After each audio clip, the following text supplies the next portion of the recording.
मी विचार करत होतो की ह्या वीकेंडला आपण ट्रेकिंगला जाण्याचा प्लॅन करू शकतो. तिथलं वातावरण खूप छान असतं म्हणे हल्ली.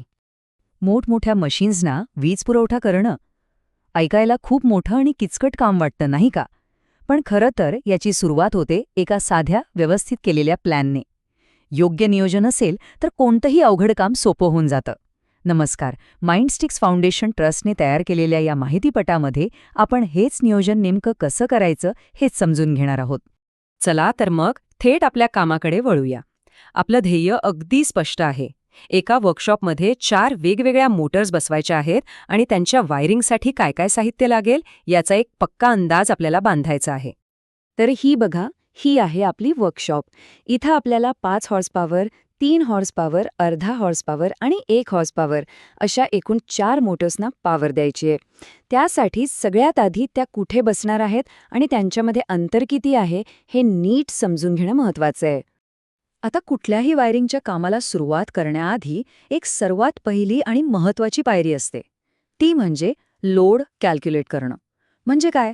सोप्या भाषेत सांगायचं तर कोणती मोटर किती वीज वापरणार आहे याचा हिशोब करणं. कारण आपलं पुढचं सगळं प्लॅनिंग ह्याच आकड्यांवर अवलंबून असणार आहे.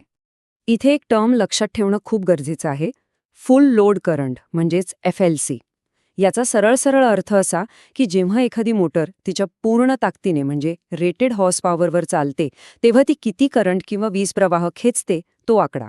सुरक्षिततेसाठी आणि योग्य सामान निवडण्यासाठी हा आकडा काढणं खूप महत्त्वाचं आहे. मग हे गणित करायचं कसं? तर हे बघा, हे आहे 3 फेज मोटरसाठी फुल लोड करंट मोजण्याचं सूत्र. वर्कशॉपमध्ये अशाच मोटर्स वापरतात कारण त्या जास्त पॉवरफुल असतात. आता हे सूत्र बघून घाबरू नका. आपल्याला फक्त हे समजून घ्यायचंय की यात मोटरची हॉर्स पॉवर, व्होल्टेज, तिची कार्यक्षमता आणि पॉवर फॅक्टर या सगळ्या गोष्टींचा विचार केलेला असतो, जेणेकरून आपल्याला एकदम अचूक उत्तर मिळतं. चला तर मग हे सूत्र नेमकं कसं काम करतं हे समजून घेण्यासाठी आपण आपल्या 5 हॉर्स पॉवरच्या मोटरचं उदाहरण घेऊया. म्हणजे सगळी प्रक्रिया एकदम स्पष्ट होईल. आणि सगळं कॅल्क्युलेशन केल्यावर आपल्याला उत्तर मिळतं 7.8 एम्पियर. हा आहे आपल्या 5 हॉर्स पॉवरच्या मोटरचा फुल लोड करंट. हा आकडा आपल्या पुढच्या सगळ्या नियोजनाचा पाया आहे. आता तीच पद्धत वापरून आपण उरलेल्या 3ही मोटरसाठीही कॅल्क्युलेशन करू शकतो. हे बघा, या टेबलमध्ये प्रत्येक मोटरचा हॉर्स पॉवर आणि त्यासाठी लागणारा फुल लोड करंट किती आहे हे स्पष्ट दिसतंय. आता सगळी माहिती एकाच ठिकाणी. किती सोपं झालं. ठीक आहे, तर आता आपल्याला प्रत्येक मोटर किती करंट घेणार आहे हे माहीत आहे. या माहितीच्या आधारावरच आपण पुढच्या तितक्याच महत्त्वाच्या टप्प्याकडे जाऊया, प्रत्येक मोटरसाठी योग्य आकाराची केबल निवडणं. पण प्रश्न हा आहे की करंटच्या आकड्यावरून केबल कोणती वापरायची हे ठरवायचं कसं? याचं उत्तर या तक्त्यामध्ये आहे. पण इथे एक गोष्ट लक्षात घ्या. कोणतीही मोटर जेव्हा सुरू होते तेव्हा ती नेहमीपेक्षा जास्त करंट ओढते. याला स्टार्टिंग करंट म्हणतात. आणि तो फुल लोड करंटच्या जवळपास दुप्पट असू शकतो. त्यामुळं केबल निवडताना आपल्याला या वाढलेल्या करंटचा विचार करावा लागतो, जेणेकरून केबल जळणार नाही. आणि हा तक्ता आपल्याला बरोबर तीच मदत करतो. तर इथे बघा, प्रत्येक मोटरचा FLC, तिचा स्टार्टिंग करंट आणि त्यानुसार लागणाऱ्या केबलचा योग्य आकार दिलेला आहे. जसं की 5 हॉर्स पॉवरच्या मोटरसाठी जी 15.6 अँपिअरचा स्टार्टिंग करंट घेते तिला 2.5 स्क्वेअर ची कॉपर केबल लागेल. अगदी सोपं आहे. चला आता विजेचं गणित थोडा वेळ बाजूला ठेवूया आणि प्रत्यक्ष जागेचा विचार करूया. म्हणजे या सगळ्या वायर्स ज्या पाईपमधून जाणार आहेत, ज्याला आपण कंड्यूट म्हणतो, त्या पाईपची लांबी किती लागेल हे मोजूया. त्यासाठी आपण पुन्हा एकदा आपल्या वर्कशॉपचा आराखड्याकडे येऊया, पण यावेळी आपलं लक्ष वेगळ्या गोष्टीवर असेल.